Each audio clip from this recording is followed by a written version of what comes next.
వేదిక మీద ఉన్న పెద్దలు, కామ్రేడ్స్, ఇప్పటికే చాలా సమయం అయిపోయింది కాబట్టి నేను ఎక్కువసేపు ఏం మాట్లాడను. ఒక 5 నిమిషాలు మాట్లాడి ముగిస్తాను. నిజానికి అమరుల బంధుమిత్రుల సంఘం మీటింగ్ అనగానే భావోద్వేగపూరితమైన వాతావరణం ఉంటుంది ఎప్పటికైనా. అయితే ఈ మీటింగ్లో ప్రతి సంవత్సరం లాగే ఆ సంవత్సరం కాలంగా అమరత్వం పొందినటువంటి వాళ్ళని స్మరించుకుంటూ వాళ్ళ ఆశయాలను ముందుకు తెలుసుకోవడం కోసం ఓ ప్రయత్నపూర్వకంగా సభ ఏర్పాటు చేస్తుంటారు. దీంట్లో మాట్లాడమని నన్ను అడిగినప్పుడు నాకు ఇచ్చిన టాపిక్ మాత్రం విప్లవోద్యమంలో ఈ తరం విద్యార్థులు. నిజానికి ఎందుకు ఇచ్చారు ఈ టాపిక్ అని చెప్పి నాకు ఇచ్చినప్పుడు కొంత ఆశ్చర్యపోయాను. ఎందుకంటే ఇప్పుడు మన కళ్ళ ముందు ఉన్నటువంటి పరిస్థితి, ఒకవైపు ఏమో ఎన్కౌంటర్లు, మరోవైపు ఏమో లొంగుబాట్లు, ఇంకోవైపు ఏమో సరెండర్లు. బూటకు ఎన్కౌంటర్లు, లొంగుబాట్లు ఇవన్నీ జరుగుతున్నాయి. ఇందాక నేను మాట్లాడుతున్నప్పుడు ఇవాళ న్యూస్ ఏమొచ్చిందని వెతుకుతున్నప్పుడు ఛత్తీస్గఢ్లో నారాయణపూర్లో 6 ఎన్కౌంటర్ అయ్యారు మధ్యాహ్నం అని చెప్పి ఒక వార్త వచ్చింది. ఒకవైపు 6 చనిపోయారు, కళ్ళ ముందు అమరత్వం సంబంధించిన వాళ్ళ కుటుంబ సభ్యులు ఉన్నారు. నేను మాట్లాడబోయే టాపిక్ ఏమో విప్లవోద్యమంలో ఈ తరం విద్యార్థులు. ఇందాక మాట్లాడేటప్పుడు నా కళ్ళ ముందు ఎవరైనా విద్యార్థులు ఉన్నారా అని కాసేపు ఎత్తుకుతే ఒకరిద్దరు తప్ప ఎవరు కనిపించట్లేదు. అందరూ వయసు వీడిపడిన వాళ్ళే. నిజానికి ఎందుకు మాట్లాడాలి విద్యార్థులు అనేటువంటి నేను టాపిక్ మాట్లాడాలనుకుంటున్నప్పుడు ఒకవైపు ఏమో భారత ప్రభుత్వం చెప్తుంది మావోయిస్టు ఉద్యమం మొత్తం కూడా అంతరించిపోయింది, దాంట్లో నాయకత్వ స్థాయిలో ఉన్న వాళ్ళంతా కూడా వయసు మీద పడిపోయిన వాళ్ళు, వృద్ధాపచాయాలు ఉన్నటువంటి వాళ్ళు, ఇక ఉద్యమానికి అంతం సమీపించింది అనేటువంటి ఒక ప్రచారం చేస్తున్నప్పుడు నిజానికి ఆ ఉద్యమానికి అంతం ఉందా లేదా నిరంతరం కొనసాగే ప్రక్రియ అనేటువంటిది మాట్లాడాలని నాకు ఈ టాపిక్ ఇచ్చారని అర్థమైంది. నిజానికి ఈ టాపిక్ మాట్లాడాలనుకున్న సందర్భంలో నేను వేదిక ఎక్కకముందే మిత్రులతో మాట్లాడాను. ఢిల్లీ వేదికగా 6 విద్యార్థులను, యువకులను పోలీసులు అరెస్టు చేశారు వారం రోజుల క్రితం. 6 బాగా చిత్రహింసలు పెట్టారు, 2 ఇప్పటికీ లాకప్లో ఉన్నారు, 4 విడుదల చేశారు, వాళ్ళను విపరీతంగా కొట్టి బయటకు వచ్చారు. నిజానికి వాళ్ళు చేసిన పని ఏంటి అంటే విప్లవ రాజకీయాలను ప్రచారం చేస్తున్నారు కాబట్టి వాళ్ళని తీసుకెళ్ళాము. ఢిల్లీ వేదుల్లో గోడల మీద విప్లవ రాతలు రాశారు కాబట్టి వాళ్ళని అరెస్ట్ చేశాం, కొట్టామని చెప్పి పోలీసులు బాహటంగా చెప్తున్నారు. అంటే ఒకవైపు ఎన్కౌంటర్లు చేస్తున్నా, ఒకవైపు లొంగుబాట్లు జరుగుతున్నా, విప్లవోద్యమం ఆకాంక్ష భావాజాలం ఎక్కడ కూడా సన్నగిల్లట్లేదు అనడానికి ఢిల్లీ వేదికగా జరుగుతున్న పరిణామాలే నిదర్శనం.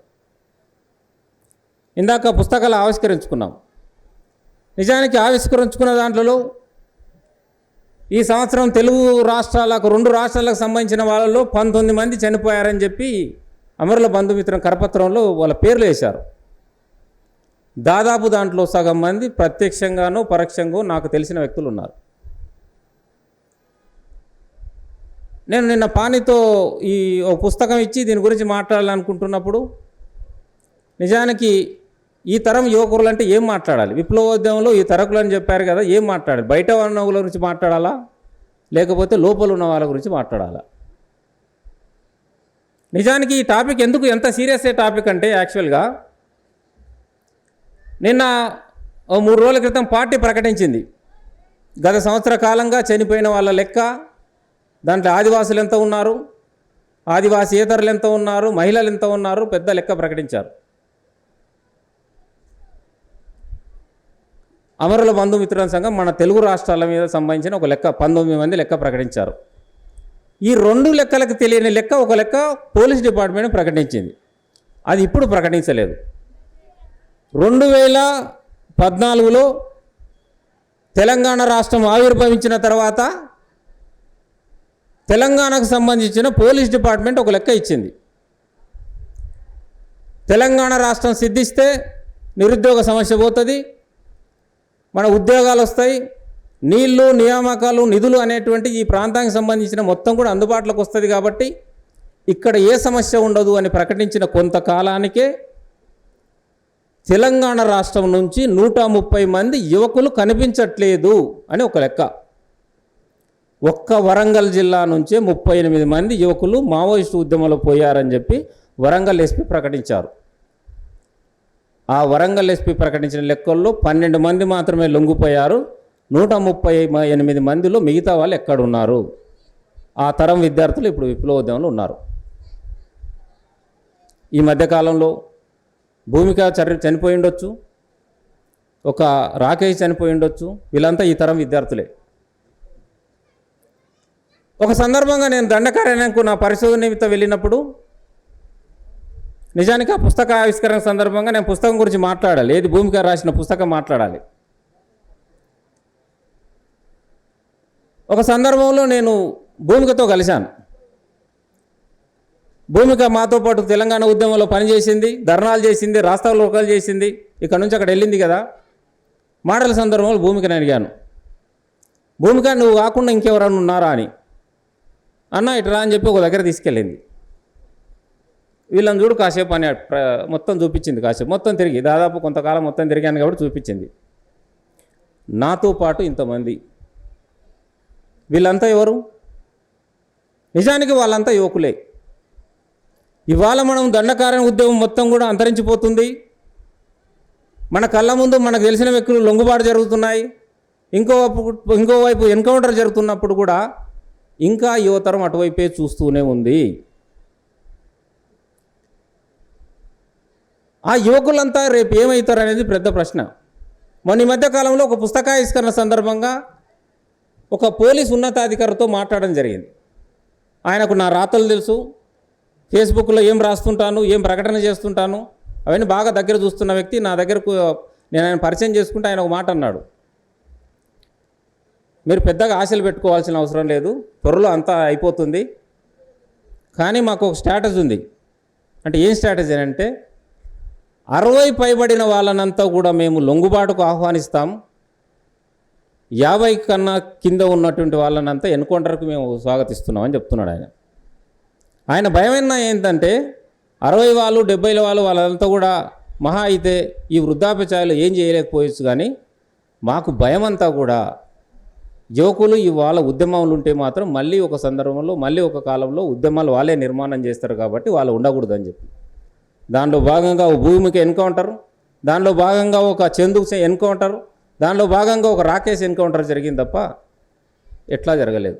తెలంగాణ ఉద్యమం జరుగుతున్నప్పుడు మా యూనివర్సిటీకి వచ్చిన ఒక ఎస్పీ ఒక డాటా తీశాడు. ఆ డాటాలో చాలా ఎంత ఇంట్రెస్టింగ్ టాపిక్ ఉంటుందంటే, ఆయన రాష్ట్ర ప్రభుత్వానికి కొన్నిచెట్టి రోసయ్య అప్పుడు ముఖ్యమంత్రి, రోసయ్యకు ఒక ప్రతిపాదన పంపించాడు ఆయన.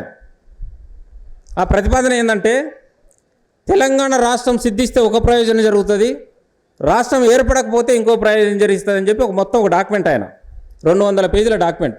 ఆ డాక్యుమెంట్లో ఆయన ఏం చెప్తాడంటే, ఒకవేళ భారత ప్రభుత్వం తెలంగాణ రాష్ట్రం ఇవ్వకపోతే, తెలంగాణ రాష్ట్రం ఇవ్వలేదు కాబట్టి నిరాశ నిస్పృహతో ఉన్నటువంటి యువత అంతా కూడా 1965లో 69లో ఎట్లయితే నక్సలైట్ ఉద్యమంలోకి వెళ్ళిపోయారో ఈ తెలంగాణ ఉద్యమం యువత అంతా కూడా అటువైపు వెళ్తుంది అని ఒకటి. ఒకవేళ తెలంగాణ రాష్ట్రం ఇస్తే, తెలంగాణ రాష్ట్రం ఇచ్చిన తర్వాత పలానా తెలంగాణ రాష్ట్రం వచ్చిన తర్వాత మీరు ఏవైతే తెలంగాణ రాష్ట్రం వస్తే ఈ ఆకాంక్షలు నీళ్ళు వస్తాయి, నిధులు వస్తాయి, నియామకాలు వస్తాయని చెప్పారు కదా, అది ఫుల్ఫిల్ చేయడం మీ తరం కాదు. కాబట్టి తెలంగాణ రాష్ట్రం వచ్చిన తర్వాత కూడా ఈ యువత అంతా కూడా ఉద్యమాల వైపే వెళ్తుంది. అది వెళ్లకుండా ఉండాలంటే నాకు పని చెప్పండి అని ఆయన రిపోర్ట్ ఇచ్చింది. ఏంటంటే 69లో కానీ ఇప్పుడు కానీ ఉద్యమాలకు వెళ్తున్న వాళ్ళంతా కూడా సోషల్ వెల్ఫేర్ హాస్టల్లో చదువుతున్న విద్యార్థులు, యూనివర్సిటీ కేంద్రాల్లో చదువుతున్న విద్యార్థులు, వాళ్ళను ఆ రాజకీయాల నుంచి డైవర్ట్ చేయాలి. ఆ డైవర్ట్ చేయాలంటే నాకు హాస్టళ్లకు సంబంధించిన ఒక శాఖ ఇవ్వండి, ఆ విద్యార్థులు నేను డైవర్ట్ చేస్తా అని కోరి ఆయన శాఖ తీసుకున్నాడు. మీకు ఆయన పేరు చెప్పాల్సిన అవసరం లేదు. అంటే ఆ రాష్ట్ర ప్రభుత్వము ఇక్కడున్న పోలీస్ డిపార్ట్మెంట్కు స్పష్టమైన అవగాహన ఉంది. భవిష్యత్తులో తెలంగాణ యువత అంతా కూడా ఈ రెండు రాష్ట్రాల యువత అంతా కూడా ఇక్కడున్న ప్రజా ఆకాంక్షలు నెరవేరని కారణంతో ఉద్యమబాట పడతారు. మా కళ్ళ ముందే 130 మంది విద్యార్థులు అక్కడ వెళ్ళారు కాబట్టి దాన్ని డైవర్ట్ చేయాలి. వాళ్ళకు అంబేద్కర్ రాజకీయాలు బోధించాలి, వాళ్ళకు పెరియార్ రాజకీయాలు బోధించాలి, వాళ్ళ కాన్సీరామ్ రాజకీయాలు బోధించాలి, కానీ మార్క్సిస్టు రాజకీయాలు ఉండకూడదు అనే ప్రయోగంగా చాలా ప్రయత్నం చేశారు. ఆ ప్రయత్నం చేసిన తర్వాత కూడా ఒక భూమిక వెళ్ళింది, ఒక రాకేష్ వెళ్ళాడు, ఒక చందు వెళ్ళి, ఒక శృతి వెళ్ళారు, వివేక్ వెళ్ళాడు. ఇప్పటికీ వందలాది మంది విద్యార్థులు విప్లవోద్యమంలో ఉన్నారు. కాబట్టి విప్లవోద్యమం ఎక్కడో పోతుంది. విప్లవోద్యమం ఈ తరంతో మొత్తం కూడా అంతరించిపోతుంది. ఇంకా భవిష్యత్తు లేదనడానికి వీలు లేదు. మహా అయితే విప్లవోద్యమానికి కాసేపు విరామం ఉండవచ్చేమో, కానీ దానికి అంతమంటూ ఉండదు. కాబట్టి భవిష్యత్ తరం అంతా కూడా విప్లవోద్యమం ఉంది. ఆ విప్లవోద్యమాన్ని అంతా కూడా ఈ యువతనే బతికిస్తుంది, ఆ యువతనే భుజస్కంధాలు మోసుకుంటుంది. దానికి తాజా చిన్న ఉదాహరణ, గతంలో మీరు చాలా సిలింగేరు పోరాటం గురించి వినే ఉంటారు. సిలింగేరు పోరాటంలో అక్కడి ఆదివాసీ యువకులే సిలింగేరులో అక్కడ పార్టీ ఒక ప్రకటన చేస్తే మావోయిస్ట్ ఉద్యమానికి రావడానికి ఎవరైనా సిద్ధంగా ఉన్నారని ప్రకటిస్తే ఒక్క విలేజ్ నుంచే దాదాపు 100 మంది పైగా ఆదివాసీ విద్యార్థులు మేము వస్తామని చేతులు ఎత్తారు. దాంట్లో ఏరికోరి కొద్ది మందిని మాత్రమే ఆ పార్టీ ఇమిడించుకోగలిగింది. యువతరం అంతా కూడా ఇవాళ విప్లవోద్యమం వైపే చూస్తుంది. భవిష్యత్తు ఆశాజనకంగా ఉంది. నిరాశ చెందాల్సిన అవసరం లేదు. నాకు ఇచ్చిన అవకాశం ధన్యవాదాలు చేస్తూ ముగిస్తున్నాను.